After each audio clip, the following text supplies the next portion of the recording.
नमस्कार दोस्तों। मैं हूं संजीव कुमार और आप देख रहे हैं अपना चैनल स्टॉक गुरुकुल। तो इस वीडियो में हम लोग बात करने जा रहे हैं मार्केट के वीकली एनालिसिस के बारे में, जहां पे हमारे कुछ ऐसे स्टॉक्स भी होंगे जो कि ब्रेकआउट कैंडिडेट लग रहे हैं, प्लस कुछ ऐसे स्टॉक्स भी होने वाले हैं जो कि न्यूज बेस होने वाले हैं। तो वीडियो हो सकता है थोड़ी-सी लंबी होगी क्योंकि वीकली एनालिसिस होने वाली है, तो थोड़े से ज़्यादा लेवल्स को हम लोग यहाँ पे कवर अप करने वाले हैं। तो वीडियो पसंद है तो वीडियो को लाइक कीजिएगा, चैनल को सब्सक्राइब कीजिएगा और जिनको भी इस प्रकार की वीडियो की नीड हो, उनके साथ शेयर कीजिएगा। तो चलिए आते हैं डायरेक्ट चार्ट के ऊपर और बात करते हैं लेवल्स के बारे में। तो पहले हम लोग बात करने वाले हैं इंडेक्स को लेके, जहाँ पे पहले हम लोग निफ्टी को कवर अप करने वाले हैं और उसके बाद वहाँ पे हम लोग बैंक निफ्टी के ऊपर आएँगे। यहाँ पे अगर निफ्टी की बात करें तो निफ्टी ने अगर वीकली चार्ट पे हम लोग आते हैं और वहां पे देखते हैं तो लगातार यहाँ पे हायर हाई फॉर्मेशन करते हुए जा रही है निफ्टी और अच्छी खासी क्लोजिंग मिली है वहां पे। ठीक है। लेकिन वहीं पे अगर आरएसआई को देखते हैं तो आरएसआई थोड़ा सा हमें ये दिखा रहा है कि काफी अपर रेंज पे जा चुका है, एक बार प्रॉफिट बुकिंग आनी चाहिए मार्केट के अंदर।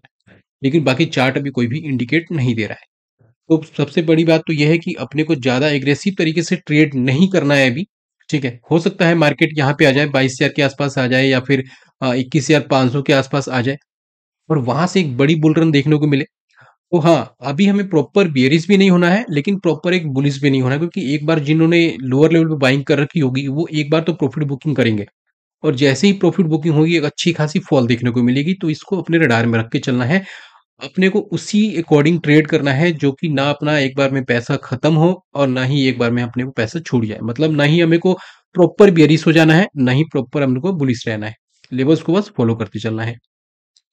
अब बात करते हैं डेली टाइम फ्रेम पे आके यहाँ पे बात करें कि लेवल्स के बारे में, तो यहाँ से प्रॉपर टारगेट ऐसा लगता है कि 22,600 से लेकर 23,000 के लेवल आसानी से टच करने चाहिए क्योंकि अभी तक ऐसा कोई भी बेयरिश नहीं दिखा है। हाँ, शॉर्ट टर्म हमें बेयरिश तब दिखेगा जब 22,200 के लेवल को ब्रेक करता हुआ निफ्टी दिखेगा डाउन साइड के अंदर। बात करें अगर नीचे लेवल पे आता है 21,900, 21,990 के आसपास आता है या फिर 21,920 ऐसे कुछ लेवल देखने को मिलते हैं। 21,990 से लेकर 21,850 तक के लेवल अगर यहाँ पे निफ्टी में देखने को मिलते हैं तो बहुत अच्छा खासा वो बाइंग रेंज होने वाला है। ये पोजिशनल व्यू की बात करते हैं हम। अब यहाँ पे हम लोग आते हैं जो कल के लिए अपना जो मंडे के लिए जो मार्केट के लेवल्स होने वाले हैं, वहाँ पे अगर हम लोग देखें तो मार्केट ने फ्राइडे तो मार्केट बंद थी, थर्सडे वाले दिन पूरा इसी रेंज में यहाँ पे मार्केट ने अपना टाइम स्पेंड किया है, लोगों को जस्ट प्रीमियम खाया है इसने। अब यहाँ पे देखें तो प्रॉपर एक ब्रेकआउट अगर देना है मार्केट को तो मार्केट को एटलीस्ट 22,530 22,540 के ऊपर क्लोजिंग दे के सस्टेन करना पड़ेगा, तब दोबारा से एक अप रैली कंटिन्यू हो जाएगी। और वहीं देखते हैं अगर थोड़ी सी प्रॉफिट बुकिंग आती है और अगर 22,420 के नीचे सस्टेन करना स्टार्ट कर देती है निफ्टी, तो यहाँ पे अपने को डाउन साइड के अंदर 22,300 से लेकर 22,250 के लेवल देखने को मिल जाएंगे। तो अपना जो हडल होने वाला है निफ्टी के लिए वो होगा 22,530 से लेकर 22,480 का जो रेंज होने वाला है वो एक हडल होने वाला है क्योंकि निफ्टी ऑलरेडी अपने ऑल टाइम हाई पर ट्रेडिंग कर रही है।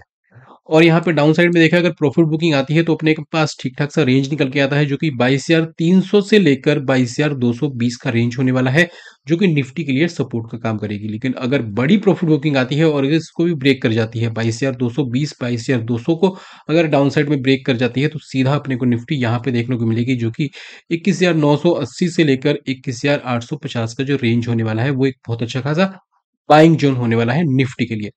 अब आते हैं हम लोग बैंक निफ्टी के चार्ट के ऊपर बात करते हैं उसके लेवल्स के बारे में। बैंक निफ्टी के चार्ट को अगर हम लोग डेली टाइम फ्रेम पे देखते हैं तो ऑलरेडी हमने वीडियो में डिस्कस किया था, एक अच्छा खासा सप्लाई जोन है और वहां से एक बार मार्केट में प्रॉफिट बुकिंग आनी चाहिए, मतलब बैंक निफ्टी में। तो यहाँ पे अगर देखते हैं तो एक जो सप्लाई जोन देखने को मिल रहा है बैंक निफ्टी में उसका लेवल होने वाला है 48,650 से लेकर 48,250 का। मतलब ये जो 400 पॉइंट का रेंज होने वाला है वो एक अच्छा खासा हर्डल होने वाला है बैंक निफ्टी के लिए। उसके ऊपर अगर सस्टेन करना स्टार्ट करेगी तो बैंक निफ्टी में 39,000 से 50,000 के लेवल अपसाइड में नया एक ब्रेकआउट, नया एक fresh all time high bank Nifty में देखने को मिलेगा। तो अब तो ये लेवल हो गए अपने हडल के लिए। बात करते हैं सपोर्ट लेवल की, तो अपना सपोर्ट लेवल बैंक निफ्टी में बन के आता है 47,000। ये जो पोजिशनल सपोर्ट की बात कर रहा हूँ मैं, 47,450 से लेकर 47,150 का जो रेंज होगा वो पोजिशनल सपोर्ट निकल के आता है। उसके नीचे अगर जाती है तो बड़ा डाउनफॉल देखने को मिल सकता है बैंक निफ्टी में, तो इसको अपने रडार पे रख के चलना है, ये वीकली के लिए। अब आते हैं कल के लिए जो लेवल्स होने वाले हैं इंपॉर्टेंट, मतलब मंडे के लिए। यहाँ पे देखें तो ऐसा लग रहा है कि एक प्रॉफिट बुकिंग आ सकती है और जैसे ही जैसे ही बैंक निफ्टी 47,730 के नीचे सस्टेन करना स्टार्ट कर देगी, सीधा अपने को बड़ा फॉल देखने को मिल सकता है, जो कि लोअर टाइम फ्रेम पे अपने को हो सकता है कि बैंक निफ्टी 47,520 या फिर 47,370 से लेकर 47,250 के लेवल भी दिखा सकता है डाउन साइड के अंदर। तो ध्यान रख के चलना है, जैसे ही 47,720 के लेवल को ब्रेक करता है, एक बार अपने लॉन्ग साइड के ट्रेड को थोड़ा सा ट्रेल कर लेना है या फिर एक साइड बुक कर लेना है, अगर आप छोटे टाइम फ्रेम के लिए आपने एंट्री ली है तो। अब यहाँ पे देखें, तो जो रेजिस्टेंस है वो तो ऑलरेडी अपना यही होने वाला है, जो कि 48,250 से लेकर 48,000 49,000 ये सारे ऊपर के सारे रेजिस्टेंस ही होने वाले हैं, जहां से इतनी जल्दी मार्केट को ऊपर नहीं जा सकती है। एक बार प्रॉफिट बुकिंग आनी चाहिए। अगर किसी प्रकार से मार्केट कल गैप अप हो, मंडे को गैप अप हो जाती है या फिर ऊपर जाती है, यहाँ से सपोर्ट लेके ऊपर जाती है, अगर 48,250 48,300 के आसपास, तो वहां से थोड़ा सा लॉन्ग साइड के ट्रेड में हमें कम बैठना है। ठीक है, या फिर प्रॉफिट एक बार बुक कर सकते हैं, या फिर जो लॉन्ग साइड के ट्रेड अगर कोई जनरेट हो रहे हैं तो उसमें ज्यादा बेटर होगा उसको इग्नोर करें हम लोग। ठीक है, बात करते हैं अगर यहाँ से प्रॉफिट बुकिंग आती है मार्केट के अंदर, बैंक निफ्टी के अंदर, तो एक बहुत अच्छा खासा सपोर्ट जो निकल के आता है वो अपना रेंज होगा 47,420 से लेकर 47,200 या फिर 47,190 का जो रेंज होगा, वो ठीक ठाक का सपोर्ट निकल के आता है। अगर उसके नीचे भी बैंक निफ्टी सस्टेन करना स्टार्ट कर देती है और बड़ी प्रॉफिट बुकिंग आती है, उसके लिए अपने जो लेवल निकल के आते हैं 46,670 से लेकर 46,500 का जो रेंज होगा, वो बैंक निफ्टी के लिए सपोर्ट निकल के आएगा। और बाकी अगर वैसे देखें तो इसमें कुछ बड़ा सपोर्ट दिख नहीं रहा है, इसके बाद सीधा एक छोटा सा लिखता है। अगर बड़ी प्रॉफिट बुकिंग आती है, क्रैश टाइप की आती है, या फिर एक बड़ी बिक वाली देखने को मिलती है सारे बैंकिंग स्टॉक में, तो अपने को हो सकता है कि बैंक निफ्टी यहाँ पे 46,000 या फिर 45,900 का लेवल भी दिखा दे। लेकिन हमें यहीं से अगर ये मान के नहीं चलना है कि मार्केट यहाँ पे आ रही है, बैंक निफ्टी यहाँ पे आ रही है। अगर यहाँ तक के कुछ ऐसे सिनेरियो बनते हैं मार्केट के अंदर, तो हम लोग टेलीग्राम में आपसे जरूर अपडेट करेंगे चार्ट के थ्रू। तो अगर आपने अभी तक हमारे टेलीग्राम चैनल को ज्वाइन नहीं किया है तो फटाफट जाइए वीडियो के डिस्क्रिप्शन बॉक्स में, और जो लिंक है उसके साथ आप लोग ज्वाइन कर सकते हैं, जहां पे जो भी रिसर्च होती है आपके साथ फ्री ऑफ कॉस्ट शेयर की जाती है। तो फटाफट जाइए और वहां से टेलीग्राम ज्वाइन कर सकते हैं। अब आते हैं हम लोग कुछ ऐसे सेलेक्टेड स्टॉक्स के ऊपर जो कि आने वाले वीक में एक ठीक ठाक सा लेवल्स यहाँ पे दिखा सकते हैं। तो सबसे पहला जो अपना रडार पे होने वाला है वो है डॉक्टर लाल पैथ का काउंटर। अगर डॉक्टर लाल पैथ की काउंटर की बात करूँ तो ये ऑलमोस्ट मंथली के डिमांड जोन में आ चुका है। ठीक है, यहाँ पे अगर मैं आरएसआई की बात करूँ तो आरएसआई ऑलमोस्ट मतलब मीडियम पे आ चुका है, वो ठीक है। और अगर मैं वीकली टाइम फ्रेम पे आके बात करता हूँ, वीकली के बहुत अच्छे खासे डिमांड जोन में आ चुका है। और यहाँ पे अगर डेली की बात करता हूँ तो डेली के भी ठीक ठाक से डिमांड जोन में इसकी एंट्री मिल चुकी है। तो अगर 2150 के लेवल को डाउन साइड में ब्रेक नहीं करता है, क्योंकि आरएसआई अच्छा खासा अपने फेवर में है, लगभग 27 चल रहा है, 26 चल रहा है, तो वहां से एक बार अपसाइड देखने को मिल सकता है। तो अगर 2150 के लेवल को ब्रेक नहीं करता है डॉक्टर लाल पैथ, तो यहाँ से एक रिकवरी एक्सपेक्टेड है, जहां अपसाइड के टारगेट देखने को मिल सकते हैं 2260 2268, और उसके बाद लगभग 2300 के लेवल देखने को मिल सकते हैं डॉक्टर लाल पैथ के अंदर। तो ये अपने को रडार में रख के चलना है। अब यहाँ पे बात करते हैं टाटा केमिकल के बारे में, जिसमें एक बड़ी रैली देखने को मिली है लास्ट वीक, यहाँ पे लगभग 2 दिनों के अंदर, तो इसने भूचाल मचा दिया मार्केट के अंदर।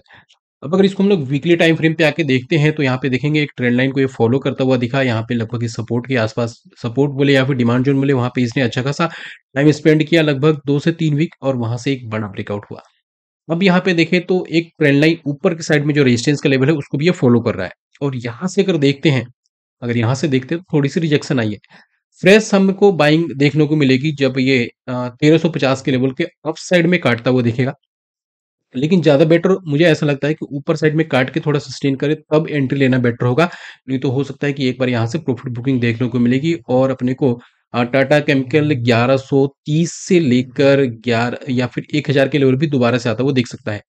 तो ये अपने को रडार में रख के चलना है। टाटा केमिकल में ये अपनी एंट्री बनती है, यहाँ पे आए तो ज़्यादा बेटर है। उसको ऊपर अगर 2 बार क्लोजिंग मिल जाए तो ज़्यादा बेटर होगा वहाँ पे एंट्री लेना, क्योंकि फ्रेश एंट्री करना अभी थोड़ा सा रिस्की हो सकता है टाटा केमिकल के अंदर। वहीं बात करते हैं टेक महिंद्रा के बारे में, जो कि अपना आईटी सेक्टर से रिलेट करता है। वीकली के डिमांड जोन में आ चुका है, ठीक ठाक है, कोई बात नहीं। यहाँ पे देखें तो एक हर्डल है, क्योंकि इसने बहुत बड़े रेंज को ब्रेक डाउन किया था, वहां पे दोबारा आया, थोड़ी सी प्रॉफिट बुकिंग यहाँ पे देखने को मिली, लास्ट में थोड़ी सी प्रॉफिट बुकिंग।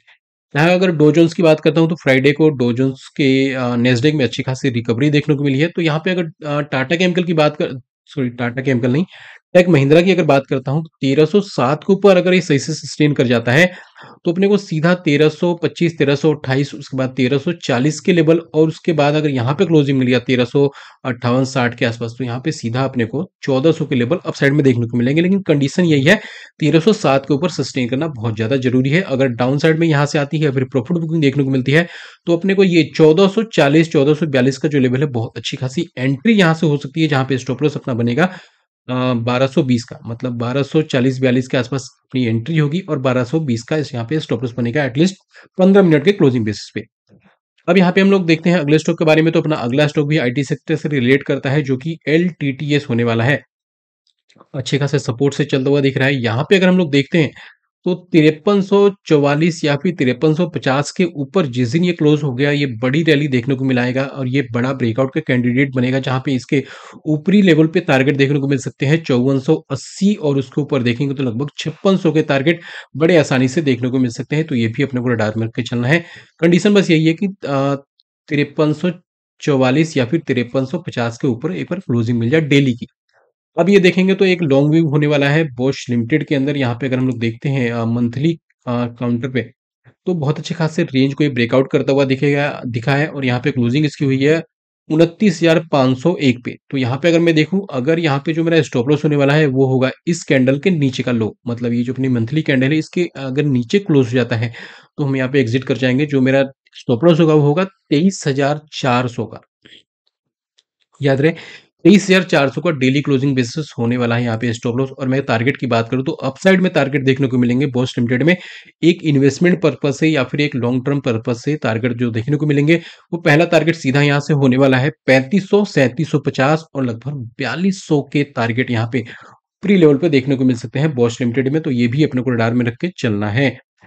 तो बात करते हैं अगले स्टॉक के बारे में। तो अपना अगला स्टॉक निकल के आता है यहाँ पे ग्रेफाइट इंडस्ट्रीज का। यहाँ पे अगर मंथली टाइम फ्रेम पे अच्छा खासा ब्रेकआउट है, रिटेस्ट भी हो चुका है। वीकली पे बात करूँ तो बहुत अच्छा खासा यहाँ पे ब्रेकआउट कर चुका है। यहाँ पे देखें तो एक छोटा सा हर्डल निकल के आता है 700, और उसके ऊपर देखेंगे 700 से लेकर 7 या फिर 800, हाँ 700 700 से लेकर 800 का जो रेंज निकल के आता है वो ठीक ठाक सा रेजिस्टेंस है। जैसे ही ये अपने को 720 के लेवल क्रॉस करता हुआ दिखेगा, इसके अंदर बड़े लेवल देखने को मिलेंगे 960, उसके बाद लगभग 1000 प्लस के टारगेट ग्रेफाइट इंडिया में देखने को मिल सकते हैं। तो अभी तक अगर आपने कोई भी पोजीशन बना रखी है तो बने रहिए। लोअर लेवल पे बना रखी है तो यहाँ पे 510 का या फिर 500 का स्टॉप लॉस यहाँ पे रख सकते हैं कि लोअर लेवल बना रखी है ये पोजिशनल बेसिस पे। अब यहाँ पे बात करते हैं, एक ब्रेकआउट का कैंडिडेट लग रहा है यहाँ पे डीबी रियल्टी। डीबी रियल्टी का हमने ऑलरेडी आपके साथ एक रील के थ्रू हमने इसी चैनल पे एक वीडियो अपलोड कर दिया है, जहाँ पे उसकी पूरी रिसर्च शेयर की गई है। आपके साथ में अभी सामने दिख रहा होगा एक लिंक, उसके साथ उस लिंक से आप जाकर उसके रिसर्च को देख सकते हैं। अब बात करते हैं यहाँ पे हुडको के बारे में। हुडको के बारे में देखें तो ये भी एक ब्रेकआउट का कैंडिडेट लग रहा है आने वाले टाइम के लिए। 202 रुपये 45 पैसे पे इसकी क्लोजिंग मिली है। और इसके रिसर्च की बात करें तो रिसर्च से पहले एक छोटी सी रिक्वेस्ट है गाइस, अगर आपने अभी तक हमारे वीडियो को लाइक नहीं किया है तो फटाफट वीडियो को लाइक कर दीजिए, ताकि हम आपके साथ इसी तरीके के यूजफुल कंटेंट शेयर कर पाए। और अभी हमारा एक नया कोर्स लॉन्च होने जा रहा है। अगर आपको कुछ भी नहीं पता है, ABCD भी नहीं पता है कैंडल के बारे में, कैंडल क्या होता है, अपना कैंडल स्टिक क्या होती है, या फिर कुछ टेक्निकल एनालिसिस क्या होती है, तो हम लोग वहाँ पे A to Z सिखाने वाले हैं। तो अगर आपको सच में कुछ सीखना है स्टॉक मार्केट से रिलेटेड या फिर कुछ भी टेक्निकल से रिलेटेड, तो आप लोग हमारा कोर्स ज्वाइन कर सकते हैं, जिसका व्हाट्सअप लिंक हमने इस वीडियो को लिंक डिस्क्रिप्शन में डाल दिया है, जहाँ से आप जाके जो भी आपकी क्वेरी है आप वहाँ पे रेज कर सकते हैं। हमारी टीम आपके साथ पूरा डिटेल आपके साथ शेयर कर देगी। अब बात करते हैं हुडको के बारे में। तो हुडको की क्लोजिंग ठीक ठाक से हुई है। अब यहाँ पे ऐसा लगता है कि जैसे ही 206 के ऊपर क्लोजिंग मिलता हुआ दिखेगा, इसके अंदर फ्रेश ब्रेकआउट का यहाँ पे कैंडिडेट बनेगा, जहाँ पे ऊपरी लेवल पे 217 से लेकर 226-25 के लेवल आसानी से देखने को मिलने चाहिए, जहां पर अपना स्टॉप लॉस होगा क्लोजिंग बेसिस पे 190 का लेवल। अब बात करें अगले स्टॉक के बारे में। तो अपना अगला स्टॉक निकल के आता है जुबिलेंट फूड। जुबिलेंट फूड की बात करूं तो ये बहुत अच्छी खासी यहाँ से डाउनफॉल देखने को मिला, और इस लेवल को हमने यहाँ पे कैप्चर किया था। यहाँ पे हमने ऑलमोस्ट 16 या फिर 12 या फिर 13 का हमने एक फुट जनरेट किया था, जिसने रिसेंटली अभी 48 का हाई क्रिएट किया है। और फाइनली ठीक ठाक से डिमांड जोन के आसपास इसकी एंट्री हो गई, जहां से इसने एक रिएक्शन भी दिया है। ठीक है, लेकिन अगर कोई भी यहाँ पे अपसाइड में रैली देखने को मिल जाए, यहाँ के आसपास आ जाए 466 या फिर 474 के आसपास, तो मुझे लगता है कि दोबारा से एक डाउनफॉल आना चाहिए, क्योंकि ये एक रेजिस्टेंस बन चुका है। बाकी अगर फ्रेश एंट्री करने की आप सोच रहे हैं तो मंथली का डिमांड जोन में ऑलमोस्ट इसकी एंट्री हो चुकी है। और अगर मैं यहाँ पे डेली पे आता हूँ तो डेली पे इसके एक्सक्यूशन के पास में जाता हूँ, तो ये एक छोटा-सा डिमांड ज़ोन तो लग रहा है, लेकिन अगर अच्छी खासी इसमें प्रॉफिट बुकिंग हुई है, अगर थोड़ा नीचे और आ जाता है यहाँ पे 436 430 के आसपास, तो यहाँ पे बहुत अच्छा खासा अपने को लेवल ऊपरी साइड में देखने को मिलेंगे, और यहाँ पे स्टॉप लॉस इस केस में होने वाला है 415 का। तो अगर आपको यहाँ मौका मिले 435 430 के आसपास, तो डेफिनेटली लपकने वाला लेवल होने वाला है, जहाँ पे 415 के स्टॉप लॉस के साथ में बाइंग की जा सकती है। लेकिन वहां पे तभी आएगा जब ये 440 के लेवल को ब्रेक करेगा, तो इसको भी अपने रडार में रख के चल सकते हैं। बात करते हैं अगले स्टॉक के बारे में, वो भी अपना एफएमसीजी सेक्टर से ही रिलेट करता है, जो कि आईटीसी होने वाला है। आईटीसी के किसी भी लेवल्स को यहाँ पे बात करें उससे पहले एक छोटी सी डिस्क्लेमर है आप सभी के लिए कि गाइस, इस वीडियो में बताए गए सारे लेवल्स जस्ट एजुकेशनल पर्पस है। कुछ भी बाइंग सेलिंग करने की अगर आप सोच रहे हैं इस वीडियो को देखने के बाद, तो एक बार खुद की रिसर्च जरूर कर लें। अब यहाँ पे देखें, आईटीसी की तो बहुत बड़े रेंज में यहाँ पे कंसोलिडेट कर रहा है। अगर वीकली टाइम फ्रेम पे आते हो, लगभग 4 वीक यहाँ पे इसने स्पेंड कर दिया है, और यहाँ से अब ऐसा लगता है कि अगर इसके ऊपर जाता है, मतलब यहाँ पे अगर मैं देखूं कैंडल को, अगर इस रेंज के ऊपर जाता है 417 420 के ऊपर, जिस दिन भी डेली की क्लोजिंग मिल जाती है और कोई भी डिप मिल जाए 408 के आसपास, क्लोजिंग मिलने के बाद अगर कोई डिप मिल जाए, तो डेफिनेटली एक बाइंग अपॉर्चुनिटी होने वाली है आईटीसी के अंदर। 400 का स्टॉप लॉस होने वाला है। टारगेट की बात करूं तो पहला टारगेट होगा 430 का, 438 35 के, और उसके ऊपर देखेंगे तो 455 के ऊपरी लेवल के टारगेट देखने को मिल सकते हैं, तो ये भी अपने को रडार में रख के चलना है। बात करें यहाँ पे आईटी सेक्टर से रिलेट करता हुआ टीसीएस के बारे में, तो टीसीएस की क्लोजिंग अभी ठीक ठाक से हुई है 4108 पे, और बहुत अच्छा खासा लग रहा है। आईटी सेक्टर भी बहुत अच्छे खासे डिमांड जोन से ऊपर आने की कोशिश कर रहा है।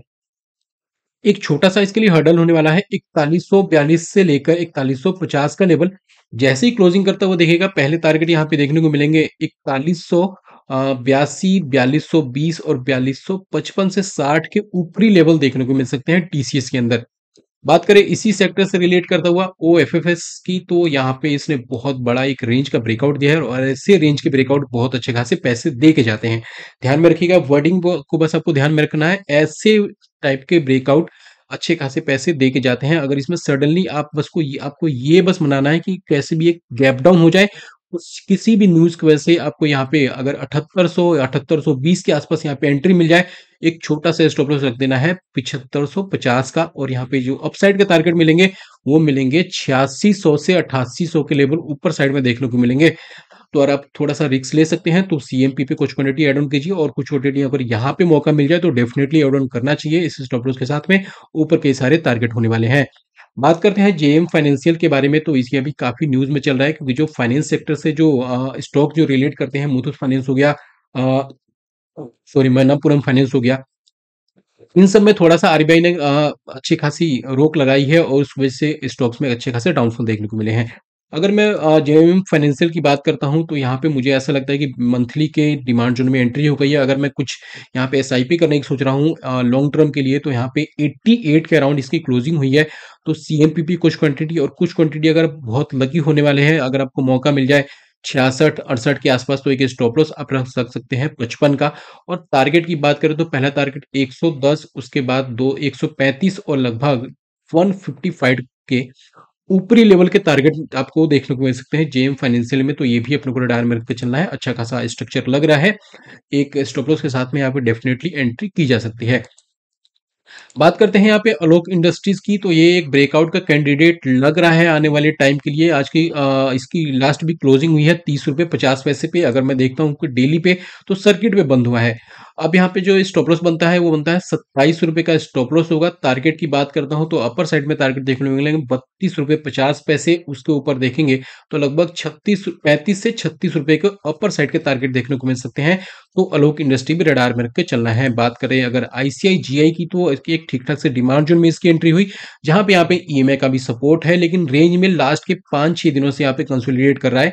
जैसे ही ये 1671-72 के लेवल को क्रॉस करके क्लोजिंग देता हुआ मिलेगा, यहाँ पे अपसाइड के रास्ते खुल जाएँगे, जहाँ पे ऊपर साइड के यहाँ पे टारगेट मिलेंगे 1710 से लेकर 1720 का पहला टारगेट होगा, और जैसे ही 1735 को क्रॉस करता हुआ दिखेगा, एक नया फ्रेश इसके अंदर हाई लगता हुआ दिखेगा, तो ये भी अपने को रडार में चलना है। अगर आप लोग यहाँ पे एंट्री बनाते हैं तो अपना स्टॉप लॉस जो होगा वो होगा 1625 से लेकर 1620 का क्लोजिंग बेसिस पे। अब यहाँ पे बात कर रहे हैं अगले स्टॉक के बारे में, तो अपना एमएफएसएल आता है, जहाँ पे एक ठीक ठाक सा सपोर्ट के आसपास ट्रेड कर रहा है। लास्ट डे यहाँ पे रिकवरी देखने को मिली थी वेनेसडे को, लेकिन थर्सडे को दोबारा से एक प्रॉफिट बुकिंग टाइप का स्ट्रक्चर बन गया। यहाँ पे अगर स्टॉप लॉस मैं यहाँ पे रख के चलता हूँ 955 का क्लोजिंग बेसिस पे, या फिर एटलीस्ट 15 मिनट के क्लोजिंग पे, तो यहाँ पे मुझे ऐसा लगता है कि थोड़ा सा भी मार्केट का सपोर्ट मिलता है, तो पहला टारगेट होगा 1000 का। और यहाँ पे जैसे ही 1005 1007 के लेवल को क्रॉस करता हुआ दिखेगा, तो यहाँ पे ऊपरी लेवल पे 1017 से लेकर 1050 के लेवल एमएफएसएल में देखने को मिलेंगे आपको आने वाले टाइम में, तो अपने स्टॉप लॉस के साथ में यहाँ पे जरूर बना जा सकता है।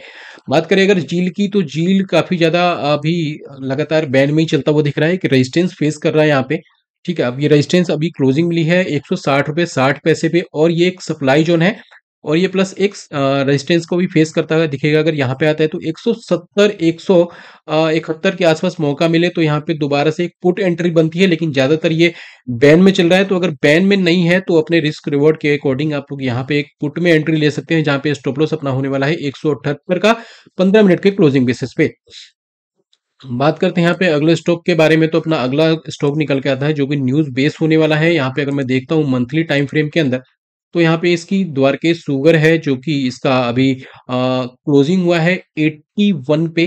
अभी इसका जो रिसेंटली अभी न्यूज आई है कि इन कंपनी ने बायबैक प्लान किया है, और बायबैक का जो फ्लोरिंग प्राइस इन्होंने रखा है वो रखा है 105 का, और शेयर अभी चल रहा है 81 पे। तो अच्छा खासा अपसाइड के लेवल देखने को मिलेंगे अगर कोई भी बायबैक में उनका शेयर जाता है तो यहाँ पे अगर आप फ्रेश बाइंग करने की सोच रहे हैं तो एक स्टॉप लॉस हम रख सकते हैं यहाँ पे 75 का क्लोजिंग बेसिस पे। ध्यान रहे डेली क्लोजिंग बेसिस पे रखना है 75 का, और यहाँ पे जैसे ही ऊपर साइड में 88 89 के ऊपर क्लोजिंग डेली बेसिस पे मिलता हुआ दिखेगा, यहाँ पे अपसाइड के टारगेट यहाँ पे सीधे खुल जाएंगे 103 105 और लगभग 118 से 20 के अपसाइड में टारगेट देखे जा सकते हैं। तो यहाँ पे छोटे से रिस्क में यहाँ पे पोजीशन बनाई जा सकती है, जहाँ पे 75 74 का स्टॉप लॉस रखना है क्लोजिंग बेसिस पे। अगर स्टॉप लॉस हिट हो जाए तो डेफिनेटली यहाँ पे एग्जिट कर जाना है। बात करते हैं अगले और लास्ट स्टॉक के बारे में, तो ये अपना होने वाला है रिलायंस का। अब रिलायंस को हम लोग देखें तो एक रेंज में बहुत दिनों से चलता हुआ दिख रहा है, रेंज को फॉलो करता हुआ दिखता है, जब भी नीचे आता है बाइंग आ जाती है। अभी क्लोजिंग मिली है 2957 रुपए 85 पैसे पे, एक ठीक ठाक से डिमांड जोन बोले या फिर ट्रेंड लाइन का सपोर्ट भी बोले, यहाँ पे निकल के आता है, जो अपना रेंज होने वाला है 2930 2925 का, और लोअर लेवल पे देखें तो लगभग 2890 का। तो 2930 के आसपास आता है तो एक फ्रेश बाइंग की जा सकती है, जिस केस में अपना स्टॉप लॉस निकल के आता है 2890 का क्लोजिंग बेसिस पे, और फिर अपसाइड को जो टारगेट निकल के आएंगे वो अपना टारगेट होगा 2986 2990 और 3000, और उसके बाद देखेंगे तो लगभग 3040 के टारगेट यहाँ पे देखने को मिल सकते हैं रिलायंस के अंदर। तो गाइज ये थी हमारी रिसर्च आने वाले वीक के अंदर जो मार्केट के लेवल्स होने वाले हैं, या फिर जो सिलेक्टेड स्टॉक्स होने वाले हैं उनके क्या लेवल्स काम करेंगे। अगर ये लेवल्स आपके समझ में आई है या फिर आपके लिए थोड़ी सी भी हेल्पफुल है, तो प्लीज वीडियो को लाइक कर दीजिए, चैनल को सब्सक्राइब कीजिए, और हमारे साथ इसी टाइप के कंटेंट के लिए हमारे वीडियो को बिल्कुल भी मिस मत कीजिए। तो चलिए गाइज मिलते हैं नए वीडियो में नए टॉपिक के साथ में, तब तक के लिए bye take care and keep watching my videos.